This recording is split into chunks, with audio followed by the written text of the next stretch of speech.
আসসালামু আলাইকুম ওয়া রাহমাতুল্লাহি ওয়া বারাকাতুহু।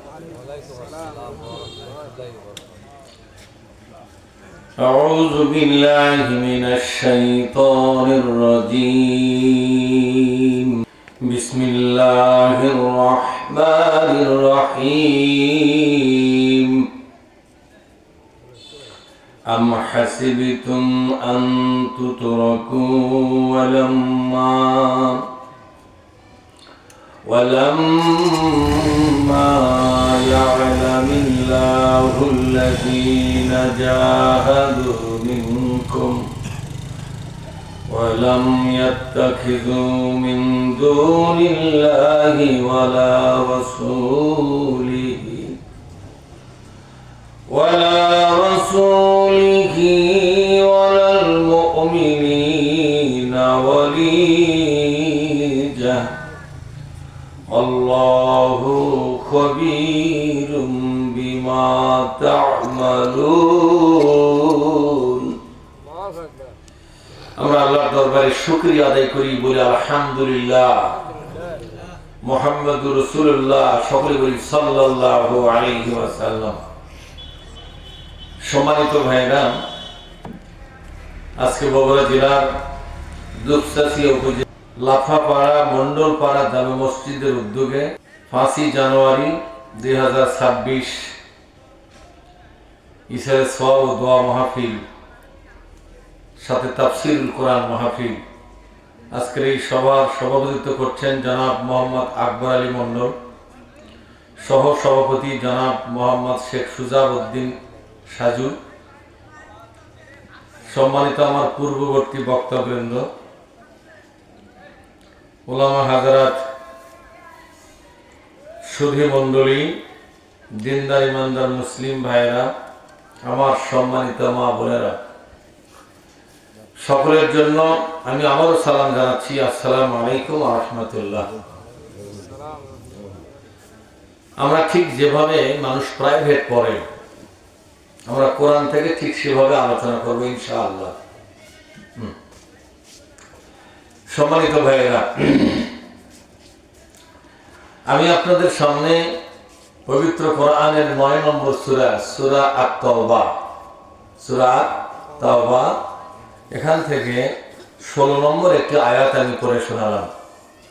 আসুন এই আয়াতের মাধ্যমে আল্লাহ পাক আমাদেরকে যে বক্তব্য পেশ করেছেন আমরা জানবার এবং বুঝবার চেষ্টা করব। আমার তৌফিকি ইল্লা বিল্লাহ।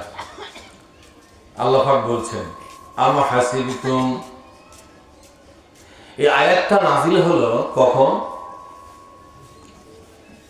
প্রথম যুগে সাহাবাগণ যুদ্ধ জিহাদের মাধ্যমে একটি সুন্দর ইসলামী রাষ্ট্র কায়েম করেছিলেন।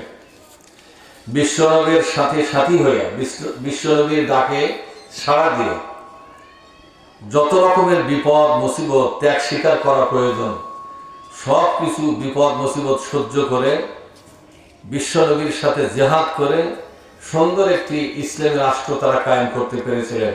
সকলে বলে আলহামদুলিল্লাহ। এই রাষ্ট্রটি মদিনায় কায়েম হয়ে গেল।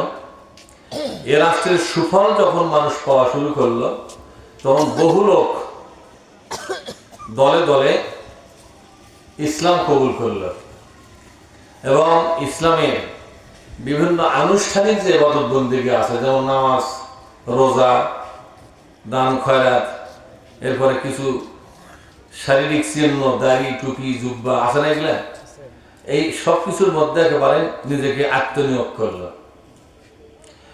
এই সমস্ত নতুন মুসলমানদের কাছে যখন বলা হতো জেহাদের কথা, তখন তারা জেহাদটাকে খুব ভয় পেত এবং মনে মনে বিশ্বাস করত যে জেহাদ ছাড়াও জান্নাতে যাওয়া সম্ভব।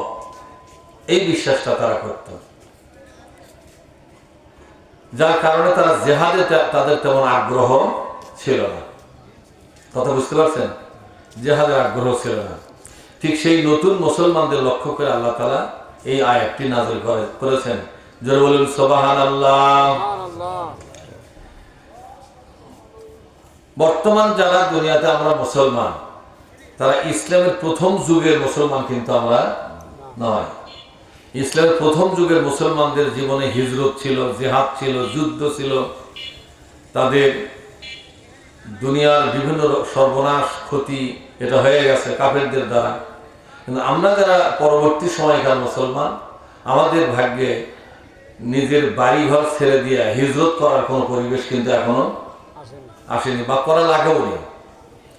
তাদের যে গুরুত্ব, তাদের যে মূল্য, তাদের যে ত্যাগ ও কুরবানি, এটা আমাদের জন্য কিন্তু নাই, আমাদের মধ্যে এটা নাই। এখন আমরা যে আনুষ্ঠানিক ইবাদতগুলো করি, এগুলো নিয়েই কি আমরা সন্তুষ্ট থাকবো? আল্লাহ তাআলা কি বলেছেন?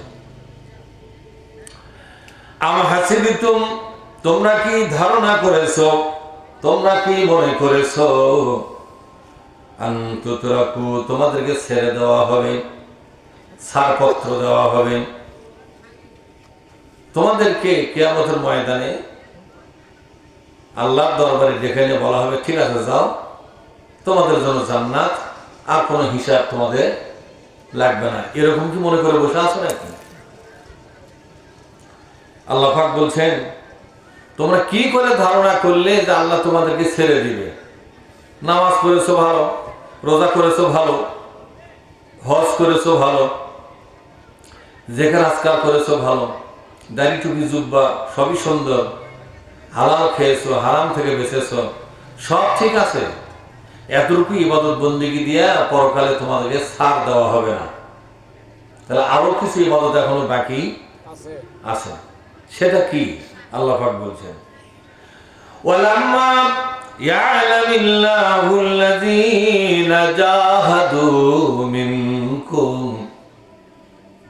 যতক্ষণ পর্যন্ত আল্লাহর কাছে জিহাদ নামক ইবাদতটা তোমরা জমা দিতে না পারবে, একটু কমায় দাও, জিহাদ নামক ইবাদতটা তোমরা আল্লাহকে জানাতে না পারবে, দেখাতে না পারবে, ততক্ষণ পর্যন্ত কিয়ামতের দিন আল্লাহ তোমাদেরকে ছেড়ে দিবে না। কার কথা? জিহাদ মানে কি? জিহাদ শব্দটা এর বাংলা তর্জমা হচ্ছে চরম চেষ্টা করা, কোন একটা উদ্দেশ্যকে সফল করার জন্য। বলেন, কোন একটা উদ্দেশ্যকে সফল করার জন্য চরম চেষ্টা করা, এর নাম হলো জিহাদ ফি সাবিলিল্লাহ। কথা কি বুঝতে পারছেন? কোন একটা উদ্দেশ্য, সে উদ্দেশ্য কি? সে উদ্দেশ্য হলো ইকামতে দ্বীন, রাষ্ট্রীয়ভাবে দ্বীনটাকে বিজয়ী করা, এই হলো উদ্দেশ্য। আল্লাহ কোরআনের শাসন ব্যবস্থা রাষ্ট্রীয়ভাবে কায়েম করা, এটা হলো উদ্দেশ্য। এই উদ্দেশ্য সফল করার জন্য প্রাণান্তকর চেষ্টা করা, চরম চেষ্টা করা। এই যে চরম চেষ্টা, প্রাণান্তকর চেষ্টা, প্রাণ দিয়ে হলো চেষ্টা, এবং এই চেষ্টাটা মৃত্যু পর্যন্ত বিরতিহীন ভাবে করা, এর নাম হলো জিহাদ ফি সাবিলিল্লাহ। এটা একটা জিহাদ। আর যদি কোনোদিন ইসলামের রাষ্ট্র কায়েম হয়ে যায়, সেই ইসলামী রাষ্ট্রকে বিদেশি শক্তি বা আভ্যন্তরীণ শক্তির মোকাবেলায় টিকে রাখার জন্য যে যুদ্ধ বিগ্রহ করা, সেটাকেও জিহাদ ফি সাবিলিল্লাহ বলা হয়েছে। ইসলাম কায়েমের আগে হচ্ছে ইসলাম কায়েমের আন্দোলন, আর ইসলাম কায়েম হওয়ার পরে ইসলামী সরকারকে টিকে রাখার যুদ্ধ, জিহাদ। এই দুই অবস্থাকে বলা হয়েছে জিহাদ ফি সাবিলিল্লাহ। এখন বর্তমানে আমরা যে জিহাদ করতেছি, সেটা হচ্ছে ইসলামী রাষ্ট্র কায়েমের জন্য আমরা আন্দোলন করতেছি। এই আন্দোলনকে বলা হয়েছে জিহাদ ফি সাবিলিল্লাহ।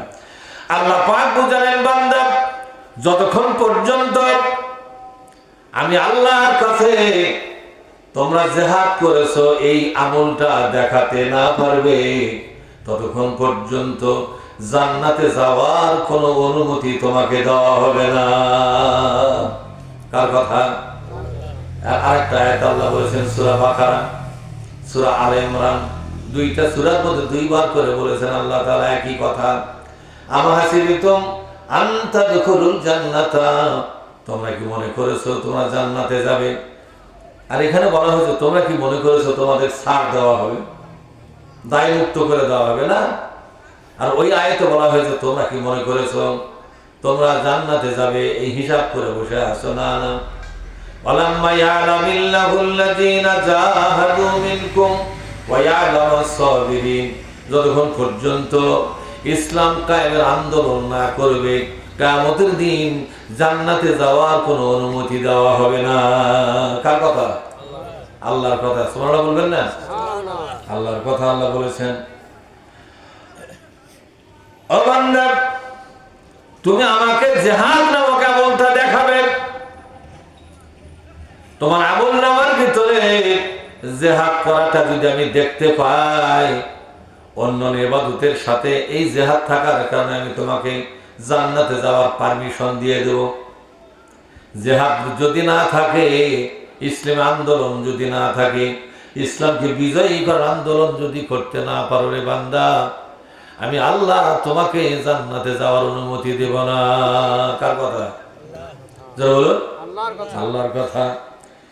এবার আল্লাহ তাআলা বলছেন, ওয়ালাম ইয়াত্তাখিযু মিন দুনিল্লাহি ওয়ালা রাসূলিহি ওয়ালাল মুমিনিনা ওয়ালিজা।